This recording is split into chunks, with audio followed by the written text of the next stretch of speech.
win the Joseph Sunde. As a kid, you knew this race and knew that every winner, and getting a name on here was so important. Yeah, and I'm happy I've done it now, but I'd like to do it again. Last year, Kurt Ebert, he won the state title.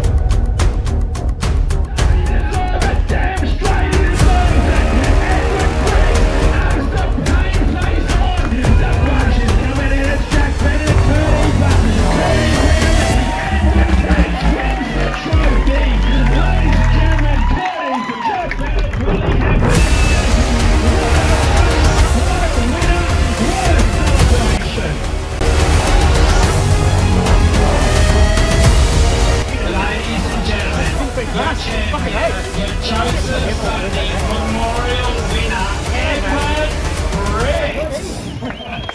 It feels incredible. This is the first time I've ever won on Tuesday. And I've come here a lot.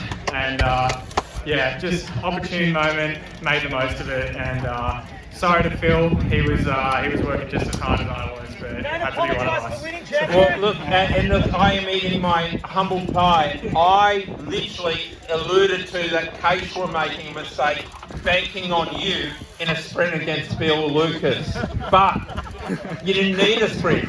I knew I had to go early. I know he's got the kick on me, so I just I did the sneaky and attacked him after he'd done a big turn in the headwind, and I knew that there's no way he could have got on. He got close, but yeah, wasn't to be, so yeah, it had to be one of us. Well, that tactic, yeah, that worked, but then still a race to be won. You still had near nigh 1.5 kilometres to the finishing line, and it wasn't an easy. It couldn't have been. You'd already. I think you guys went with 6, maybe 7 laps to go.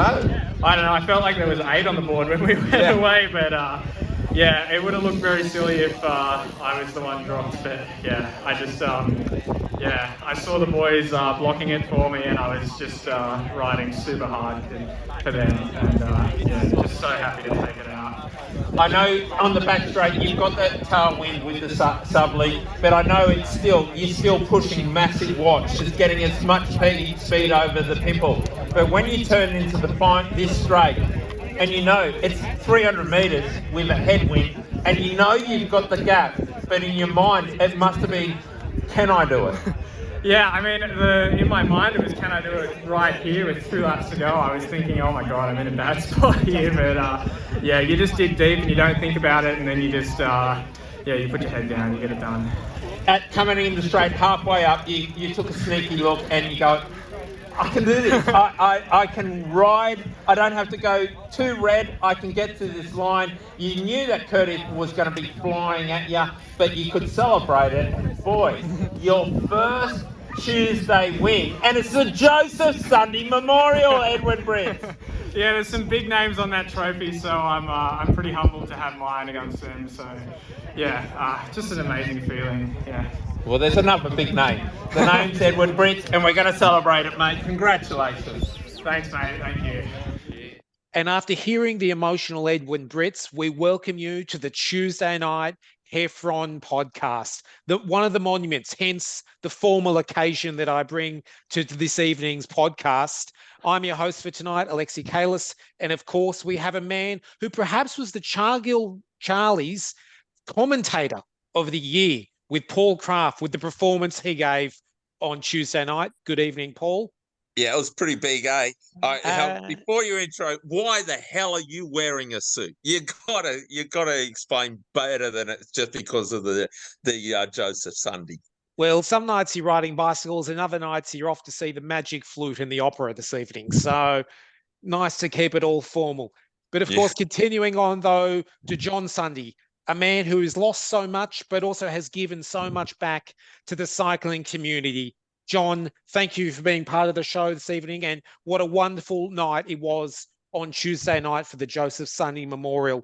Edwin Britts, while he was a star, the whole race itself was absolutely a wonderful, moment, an evening of cycling.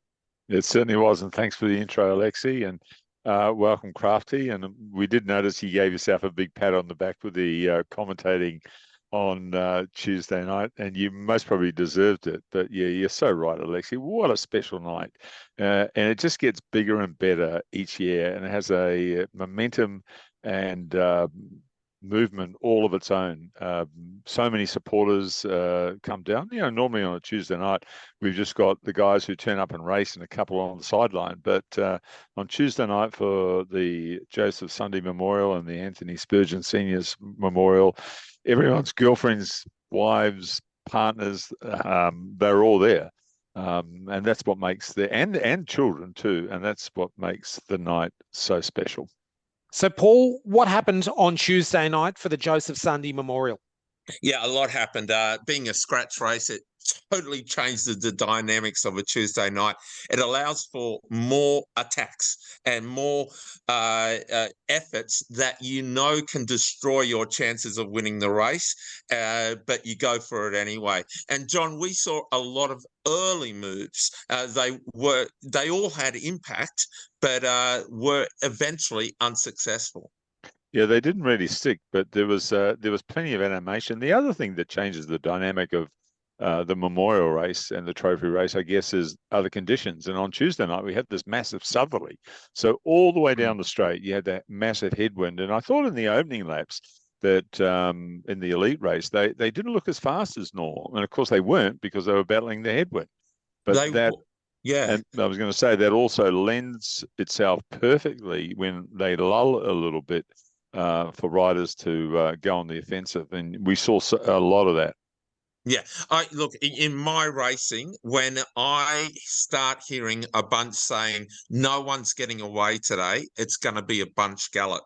That increases the chance of a breakaway actually succeeding. When everybody believes nothing can go away, something goes away. And in the end, and we didn't actually pick up exactly when they went. Could have been 6 to go, 7 to go. It was about 7. It was about 7 to go, and I think Dan Bonello was away. And there was a chase after him over the back with the tailwind. And I think Kurt might have closed the gap coming into the straight to latch onto Bonbon. And that's when Phil Lucas decided to make his move. And there was another motivation. It was a couple of motivations that Phil had on Tuesday night. One of them is he really wanted to do well because he's searching for his win. But his girlfriend Christine was there, and I think he wanted to show off a little bit to her.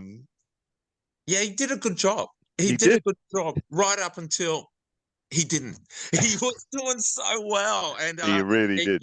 So when he made his move into the headwind with about 7 to go, Edwin then got across to him, and Phil had said that he in fact turned around, saw Edwin coming, and waited for him. And I thought they worked really well together in those next 7 laps.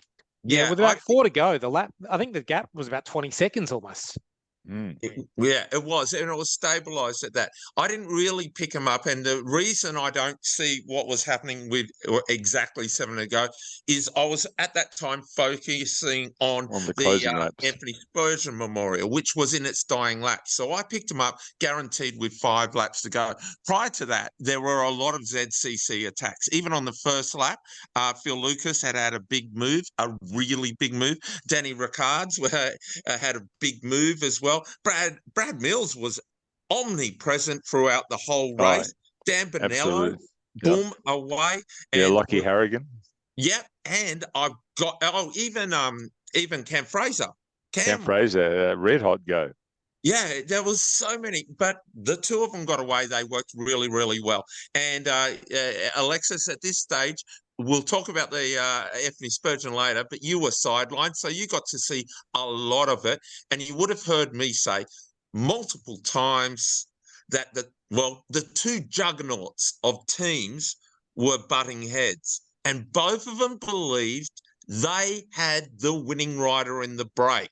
And I was not backing Case Par Cup's decision to block for Edwin Britts. I was Phil Lucas will nail Britts in the sprint, and I stand by it.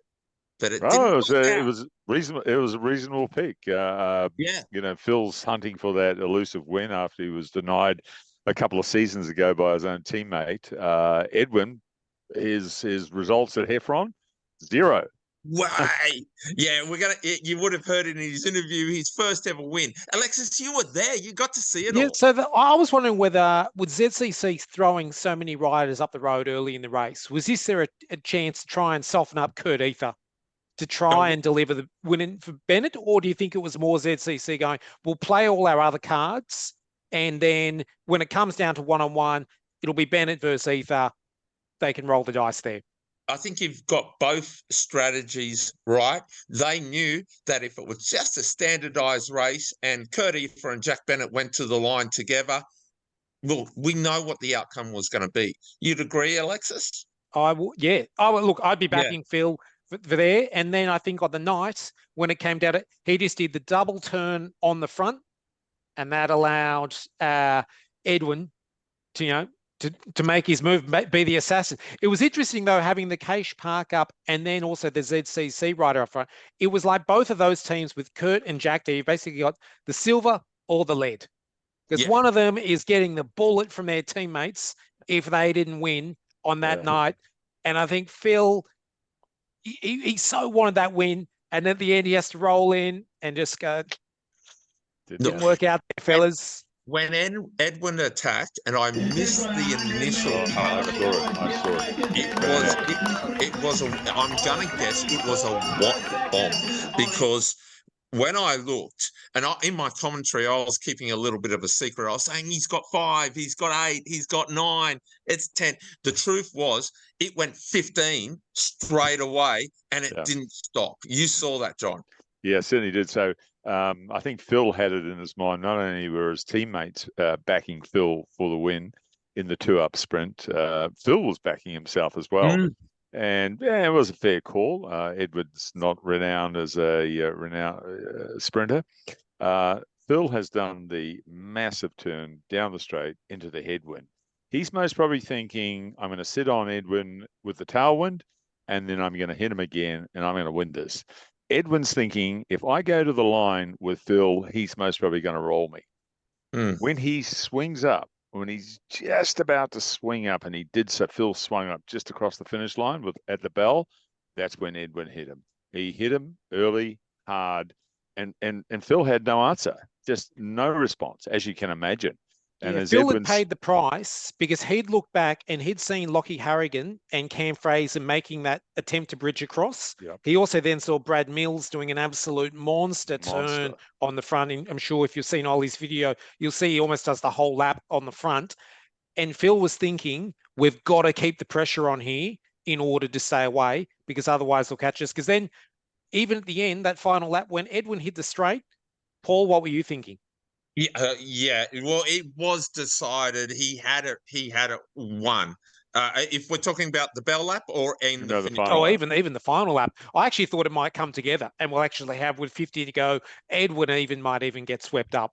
No. Well, I thought for 1 minute it might have come together, because Crafty kept on saying, he's got 8 meters, he's got 10 meters, he's got 12 meters. And Crafty was just leading us on the whole way. He actually had 50 to 100 meters. Correct. And I was watching him go through the squircle. He was not fading out of those. He was hammering out of the corners and holding the pace all the way. So even through that squircle, I already knew Edwin Britts was not going to get caught. I also knew Phil Lucas was going to get caught. I'm going to go straight to Phil Lucas didn't do a thing wrong. Phil really gave himself a solid chance of winning that race. ZCC did not do a thing wrong. They rode a brilliant race, and I backed them for not trying to catch Phil Lucas's break. Then I go to Edwin Britts. And normally in a 2-up breakaway, if Phil Lucas attacked Edwin, I would have said, Phil, you're a bit of a prick. You guys have worked really, really, really, really hard together. You're in this together. Go to the line together. But Edwin had to attack Phil Lucas. He had no other chance of winning that. Right. And Case had backed him. They'd backed him to win this race by that, because look, no holds barred. They had the winner in the bunch if it was together with Kurt Ether. Yeah. Edwin, no one did anything wrong. It was seriously a brilliant strategic result. massive move. And Sam LaSalle had even said on the bell, geez, I hope Edwin keeps his headspace together because he'll need to be able to pull it off. And then 2 seconds later, they came across the finish line for the bell, and that's when he hit him. And what a brilliant move. Like you said, Crafty, he had to do it. He had no other way of winning that race. Yeah, 100%. You could write another 20 results, and I reckon Phil Lucas would have won at least 15 of them. At least 15. Maybe if he like Phil panicked and did too long a turn in the finishing. Look, at the end of it, it turned into a beautiful scenario. When I saw him coming out of the squircle and the pace he had with the tailwind, he was not going to get caught. That doesn't mean it was easy for him. He was dying 1,000 deaths in the headwind. He had 2 or 3 looks back. None of them were like, it was just how much more effort do I have to put in? He had time to celebrate it, and he celebrated it proudly. And look, John Sunde, like, I know you don't own the Joseph Sunde Memorial, but man, your DNA is in it, and you are proud of the victor for 2024. Certainly have been for all the other 28 races too, and especially on Tuesday night, because it was unexpected. And I even said after the race to you or somebody that you had to recognise that both winners on Tuesday night were very popular winners in their own right. And how many other people stood out for you? I'm going to throw a few in there. Will Heffernan was 3rd in the bunch gallop. Again, little tiny Will. That put him 4th and on the podium. Very, very impressive. Dan Bonello was away. Michael Cupid does what Michael Cupid does so well.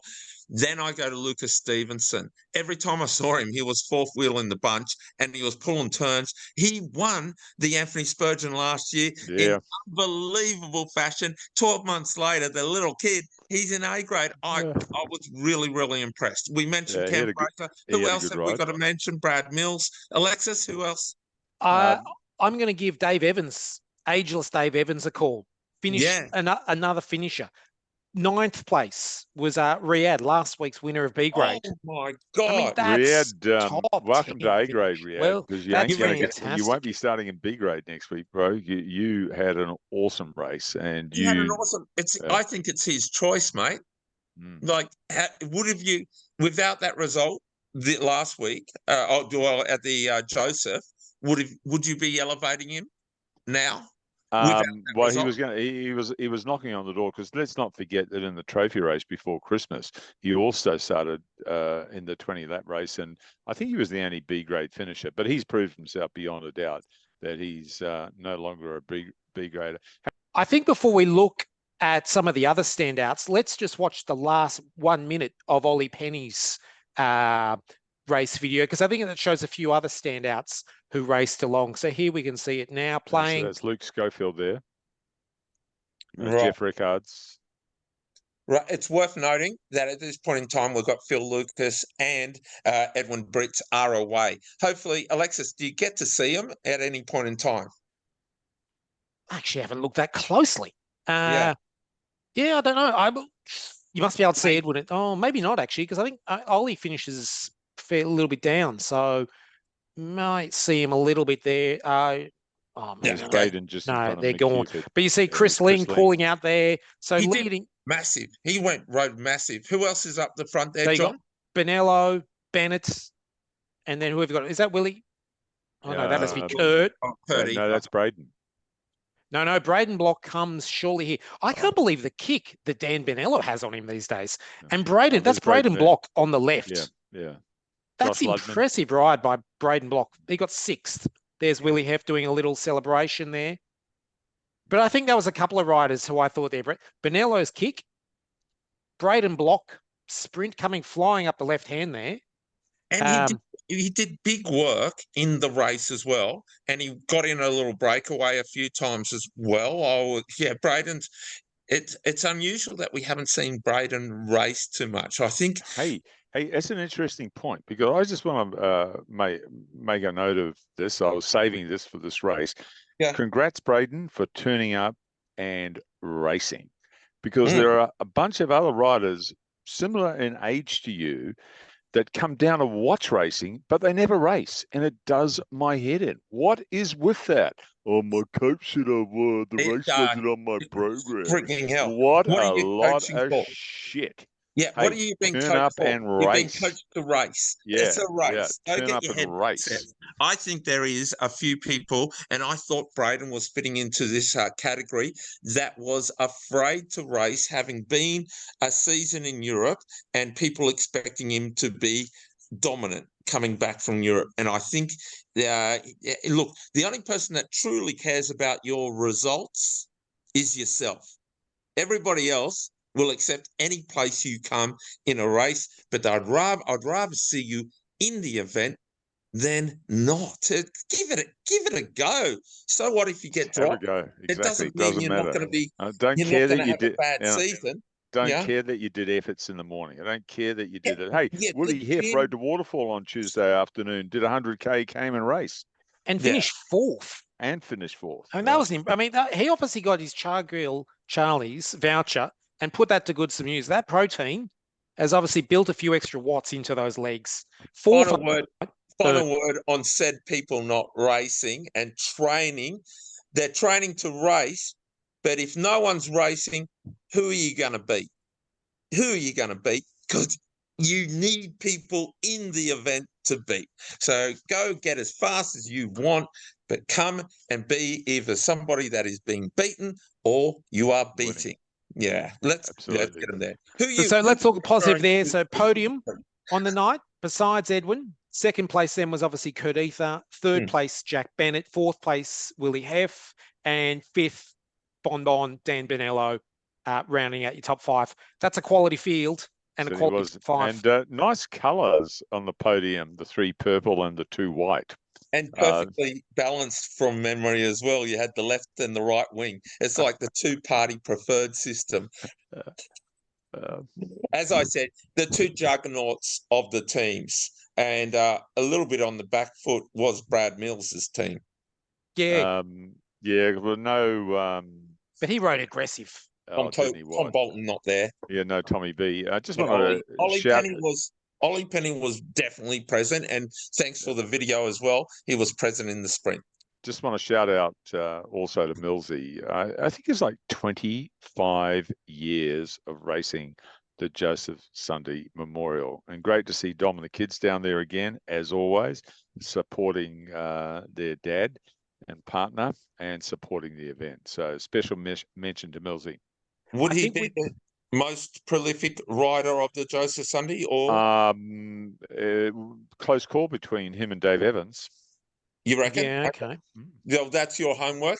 That's your homework, John. The other one you could add then, they'll remind me. I can tell. Well, it'll probably lead to our segue into the Anthony Spurgeon Senior. Greg Rule, I noticed, with another finisher in that race, finishing I think 15th or 14th from memory. 39th season of racing, and he's still there, up there, finishing those races. But he hasn't ridden 25 Joseph Sundays. No. See, he's balanced. He did have a go at the trophy race before Christmas. So as we segue into the Anthony Spurgeon Snr Memorial Handicap, just special mention also to Ruley. Yeah, only rider to still be racing until my comeback next week. Only rider to still be racing. He was on the line in the very first Tuesday Night Heffron 39 years ago. So still people that's around, amazing. like Frank was around. Frank was around. Certainly people down there on Tuesday night watching. Let's go now to the B grade, C grade handicap, which is affectionately now known as the Anthony Spurgeon Snr Memorial Race. Yet another brilliant race, and the B graders deserved it. The C graders did not deserve it, Alexis, and you were in the thick of it. Yeah, I think that's a fair call. I mean, I in my notes pre and post race, I thought there were probably 2 C graders who actually really turned up and raced on being Ben Farnsworth and Dave Gardner. Both who spent an inordinate amount of time off the front there by themselves. And that wasn't an attack. That was simply them just rolling off the front and the people in second and third wheel just watching them go. But the C grade group, though, they've lost their way, and I think It's 2 weeks in a row. it was 2 weeks in a row. But you've got to remember that they won the last Monument race. This time, Colin only tightened the gap by 4 seconds, and yet they were caught with what 6 or 7 laps to go. There was early on. Colin actually said to me, "Have they got lost out on course? Like, is there some kind of rider protest going on? Because they are not at all working. They are lost. Riders are obviously, they've gone missing and they've lost their way. And maybe it's a time for some of them to start to kind of step up. Well, I think the missing rather link. than worrying, and I'm just going to go on my rant here, Go. rather than worrying about, how many points I'm getting in the point score or how am I going to win tonight's race, if C grade aren't getting to the front of the race, and if you're getting caught with too long to go, you're not finishing. Because on Tuesday, I think there was about 30 odd, almost a house full sign for B and C grade, but 22 C graders didn't finish on Tuesday night. There's a huge portion of the field. Yeah. Almost every single B grader finished. And so if you're thinking, I can race with those B graders, well, 22 on the night proved they couldn't. So you've got to start working earlier the whole race. John, are we missing the Sprint King of Middle Earth? No, the missing link in C grade, of course, he was down there watching too, is the powerhouse of C grade pre-Christmas, and that was Rodrigo Nataro. Yeah. Look, it is, but it can't just be one man. It can't just be one of the trolls under the bridge driving it up. I mean, I'd almost look at perhaps some riders like Benny Dewhurst have got to start thinking, I'm going to start taking a leadership role here in the C grade and start getting everyone organised, doing the turns.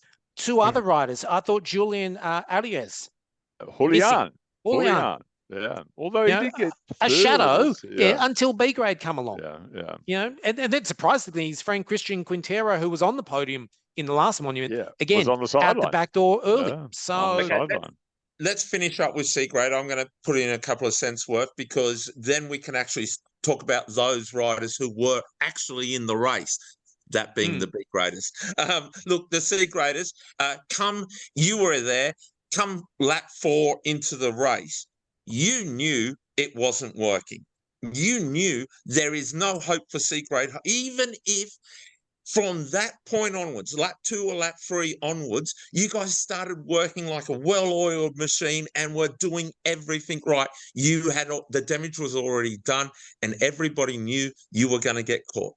Right. And because everybody knew that they were going to get caught, they went, there is no point in pulling big turns now. I am waiting for B grade. And when you've got a bunch of 30 people basically waiting for B grade, holy hell, you get caught early. And what happens when you get caught early? They get spat out at the back. So by doing that, they literally ruined their race. C grade can turn it around. It's a lot like politics, 2-party preferred. You end up with a super right wing. What's the next government in? Super left wing. And then everybody hates that. Right. You guys have had 2 weeks bad, and we need Nicolo to tell you that you rode like a pack of arseholes, and then next week you'll come out and do a perfect job.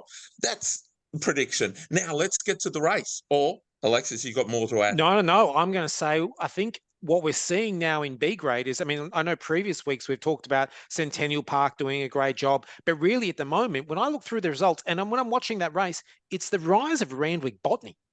I mean, I know I've done a few rides with them on the weekends on Sundays, and I see, shout out to their juniors, the Randwick Wings, who I know were on the sidelines watching, and they're back. The academy starts again this Saturday, but they are doing a tremendous amount of work throughout the race, and then also at the finishing line. I'm thinking Camilo Garcia, when they came through C grade, boom, just tearing it up. Great to see and really interesting to watch. So a couple of big moves in the B grade rate when they got there. The early moves were all in the C grade, by the way, and that shouldn't have happened. But the big moves, the real moves, they came late. Richard Brooks went with Clement Timms. And Clement got across to him nicely, but I think he really busted himself doing that. Yeah, the Punza wagon ran out of Punza juice. Yeah. Richard was looking pretty good. Then the best rider in B grade was the winner obviously is the best, but second place, Benny Coates rode not only an Geez, aggressive didn't he have a race, good ride? Yeah. he had a prominent race and a one that was covering all the potentials and yet still had his powder dry for the sprint. Well, it still had something left. And it just goes back to what we were saying earlier. Young guys, young riders, get out there and race. Be like Benny. Yeah. You know, just turn up and race. And when you race, have a go. And if that go doesn't succeed, have another go and another go. You're young enough, you're fit enough, you're energetic enough. There's nothing holding you back. The only move Ben didn't cover was the one by John Papard. Probably couldn't cover it. He'd just been in 3 or 4. It was the keeping his. He was banking on that final sprint. But how good was that seeing Johnny go? It was. I think that was the lap to go, wasn't it? Was that it was 2 to go, I think. 2 to go. What do you think of Pepsi's move, Crafty? Yeah, I think the bunch enjoyed it because they weren't being yelled at. Then, look, it's good to see John Peppard having a solid crack because, can he mix it in a bunch gallop these days? Oh, don't you worry. He can still finish pretty good. He's good. If you don't know John Peppard, he's got a very long history of riding at the highest level of cycling in Sydney and also internationally in Ireland as well. Yeah. And speaking of riders with a good finish, did anyone see John O'Cridlin in the race on Tuesday night? Or just at the finish? At the finish. Actually, I spotted him with 2 to go. I went, there's got to be a Critto somewhere. Just on the Crittos, once again, shout out to the whole family. Always great to see them there. It's a shame that Luke couldn't come down and race in the elite race, but he was on fireman's duty. And well done, John, on the podium. Good finish. And shout out to the Martin family. Abe and Brad, Spurgeon Memorial Race wouldn't be a Spurgeon Memorial Race without the Martins. Absolutely fantastic. And the Spurgeon family, Jen was there, and she still gets she was a little bit more emotional than you were, John. And it's bit like I know how many years have passed since Joseph's passing. So, but having the families there. And everybody coming just to support the families, support cycling. And such a special night because of that. See a brilliant display as well. It was so worth it. And we get the instant crowd as well. Because Don't we? That's right. That always works so well. So for those who didn't notice, once that handicap race finished, all of a sudden you got 60 additional. Laps. Yeah, you've got 60 additional spectators. And the noise level goes up and the excitement level goes up. It was great. But let's not take away anything from Robbie Allen's. You haven't spoken. Well, we haven't spoken about Robbie, but why don't we show you the emotion of his finish? He knows he's got it, but Benny Coates is coming bloody quick. Here we go. Oh, Can he ride a straight line? Hang on. One last look. That was even closer than I thought. I did not realise that it was only literally 2 failed pedal strokes along that straight, and Benny Coates would have had him. Yeah, you actually, if you watch John's video of the finishing line, you actually see Benny Coates. He waxed the handlebars. He just mistimed that kick. Benny Coates, I don't think he should be disappointed. I think he had a brilliant race. He had a great race, actually. And he had a fantastic race. He's listened to John right from the start of the season. How fast does he go? As fast as the 10th best rider in the bunch. Well, that's how you ride a handicap, Crafty, and you know it. Yeah, but Robbie Allen, that's a fantastic result, though. He's weaving, he's tiring. Surely it's not John Peppard, we know that. He's all over the track, but he's got 40 metres in front of the bunch. The bunch transfers. It's Robbie Allen. Robbie, surely it's the Allen. As we see Ben Coates coming at him, but Robbie's got enough. Robbie Allen, Ben Coates in second. There's Nicolo way up. I mean, I don't know. When was the last time he won? He got a first B grade at home. He hasn't done it in the last 2 or 3 seasons, but that was a great race. And he sent me a message on Tuesday night quite late because I was already in bed trying to get to sleep. And he says to me, I fucking love char grilled Charlies. Okay, so if you really want to know how Robbie Allen won it, look, I'm gonna send some traffic somewhere else. Go to Velo McVillie's race report for Hydra Play. I think he not only used Grammarly, he spell checked it a few times as well. You could hear his excitement in the words he wrote. You read that, John? Yeah, I saw it. Fantastic. And once again, just goes to prove the emotion and commitment to that event on Tuesday night, which just comes through. Everything Vaughan does is with a lot of excitement. Actually, also got a nice message from Vaughan, and once again thanked him for his contribution to Tuesday night racing, because he certainly does add a lot of colour and spice. I'll send it to you now.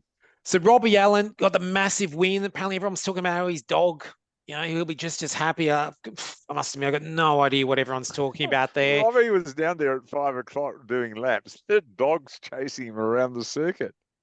Well, there you go. He goes riding with his dog all the time. Dog that's loves awesome. Heffron. There The you whole go. family love Heffron. Fantastic on Sydney streets. And the one other podium on the night was the women's podium. So we obviously had Nicole O continuing her fantastic form that she's carried from those toured out undercrits. Lily Fasan, superb, but just obviously missing that last little kick and experience that Nicole has. And third place was Amy Vesti. I didn't have the whole print up, but I also noticed there was a lady, I think, from Canberra. And obviously we had Dana Davidson turn up as well. Yeah, Dana Race. And We had Emma. six, Dana Race. Yeah. Winner Yeah. Emma. yeah, we had six. Emma Jeff six Cott was there. That's right. 6 girls on the start line. Unfortunately, Emma, last week's female winner, suffered a mechanical. I think she got Dana flat loved tire. it. Yeah, Dana loved it. It was her first Tuesday night racing. She said she got a little bit nervous. She was watertight. I know. She Wow. Because she's got a lot of race experience. So it's great to see her never a coming Tuesday, down. and she was full on nervous. Like she actually asked me for advice, and I said, "Go that way, fast." And then turn. Like, that's about all I could say. But look, well, I was pretty impressed that Amy Vesti got dissed. Like the C graders, Lily Fasan and Amy Vesti, they were at their limit trying to hold on there, and it was a real race. It was the experience of Nicole that got her through, because once you start in B grade, you have earned your right to the position in the bunch.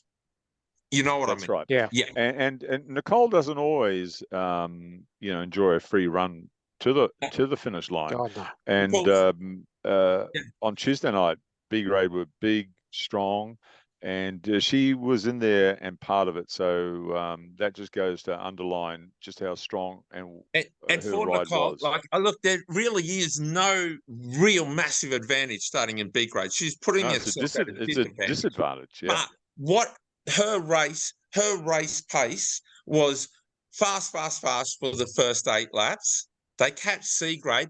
There was probably for Nicole a little bit of an easing at that point in time as the pace went into more attack styles. She'd already earned a place in the hierarchy, so she knew where she could. She's got a better position. The C graders had to fight for a C grader. It was piss weak at the start. They were going, what the hell's going on? Then it went to a spinal tap 11 when B grade came through. So oh my God, it wouldn't. So the other girls were at a disadvantage towards the closing laps, whereas Nicole was at an advantage. We're probably reading too much into what happened. But guess what? This whole podcast is about reading too much into what happens on a Tuesday. Well, I'm getting my pen out. I'm just marking down the Colo for point score champion this season, I think, after that performance. She was that good. But what else we got to do? Oh, I think we should come up with 2 vouchers this week. Char Grilled Charlie's Rider of the Week. You want 2 vouchers? Yeah, 2 vouchers. Wow, okay. Well, what are you going to You're going to have to go first then. What do you give? You're not just you're giving yourself 1 for yourself, and then, I mean, I could almost go first this week with Rider of the Week. Oh, well, don't do that, Crafty. What are we going? Let's go with the Anthony Spurgeon handicap first.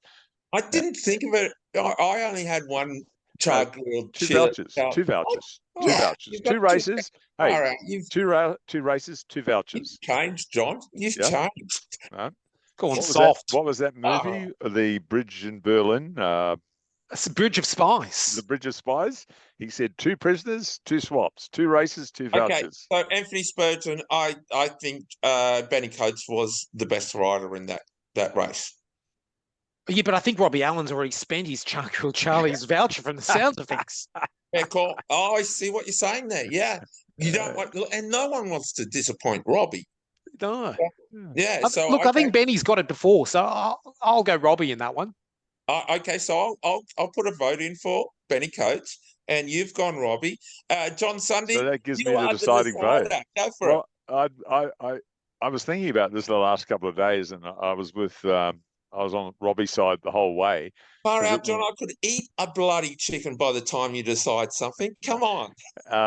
But after analysing the race and then recognising just how much of an effort and an impact that Ben Coates had on the race, my char grilled chicken rider of the week in the Anthony Spurgeon Snr Memorial handicap goes to Benny Coates. Fair enough, Benny Coates. Yeah, Robbie Allen will be crying himself to what have I got to do to get some respect? Exactly. Him and his dog. He'll be in the doghouse now. What if Robbie's dog likes Okay, chicken? so now Joseph Sunde, the char grilled Charlie's chicken rider of the week. I can't go past Edwin Britts. Look, it'd be Edwin Britts and a tiny chicken wing to Phil Lucas. Probably he needs the napkin to wipe his eyes. The wet wipe. He's still crying into his chips. Poor bastard. But Edwin Britts, clearly emotional victory. It was great to see someone be so stoked to win. Freaking out. Your first win at Tuesday Night Heffron happens to be a monument. John? Pretty good. Well, I actually had Phil down for this, and I'll tell you why. Because Edwin would never have won the race had it not been for Phil's move of 7 to go. Yeah, absolutely. Yeah. But you could say that about Cam Fraser's move. That true. Everything that happened in the race ended up with the winner. And I think why I think Phil, I was cheering on him to win. He was my preferred winner on the night, but he got outfoxed. He unfortunately did that double turn down the straight. Yep. Edwin, until that moment, it went. It's nothing wrong. That's all I needed. Yeah. So I'll back it up. It was 3-0 rider of the week for the Joseph Sunde Memorial. Edwin Britts. Yeah, and if I was to choose one for the entire Tuesday night gone past, I would have backed Edwin as well. I thought that was a beautiful win. I thought it was an emotional win, and it was tactically brilliant, and it was balls to the walls. He never backed off. The team tactics added another dynamic. It was like, look, let's not pretend. I also enjoy how it's almost a Milan-San Remo distance of 20 laps. It just makes it feel so long. Yeah, it does. Like you're sitting there going, still 4 to go. Yeah. Still 3 laps to go. But John, I love watching it though. Yeah, next week we're back to our standard handicap. Yeah, Everybody before loves the standard handicap. It's round 2 of the round 2 of the summer City series. Dakota series. Yep. Yeah, we Go for might it. just pop up the graphic of the leaderboard at this point, Alexis. Will do. But also wanted to shout out to those riders who at Tuesday Night Heffron who are heading off to Melbourne for the Melbourne to Warney this week. Oh wow, yeah, Yep. yeah. And usually we end up Tuesday night Patriots end up in a break or actually on the telly because they're already pretty fast and fit, and it's not all about the distance at the Warney. You've got to be quick every now and then. And anyone else travelling this week racing-wise? I think the big one, of course, is Kira Will, kind of one of our favourite riders of Heffron. He's off to the UCI Track Nats in Adelaide starting this Friday. And well done, Oz Cycling, for giving a couple of the youngsters a role on the in the world scene. World Cup. Yeah, fantastic. I also know Will Holmes is in the squad. I'm pretty impressed with how he's going. But yeah, back to Kira. We wish her all the best in the first international elite racing. It's going to be great to see her progress. Anything else to add, John? Well, it just goes to underline, if you can win at Heffron.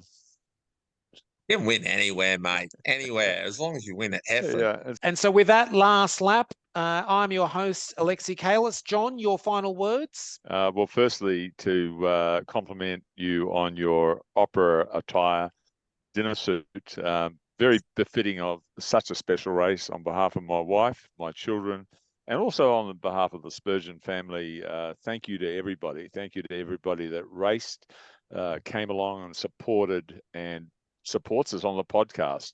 A very special night, and we're all very, very grateful, and we look forward to doing the same next year. In the meantime, it'll be see you next Tuesday. I say, long live the Spurgeon Memorial, long live the Sunde Memorial. These things can disappear when people lose sight of, well, we lose a few people in the drive. As long as the riders keep on turning up, the Sunde's going to continue, John. Damn right. Damn right. See you next Tuesday. And with that, we look forward to you to hitting the link and getting onto Buncherd to enter what hopefully will be a sellout race next Tuesday. So we'll see you all next Tuesday At Heffron Park.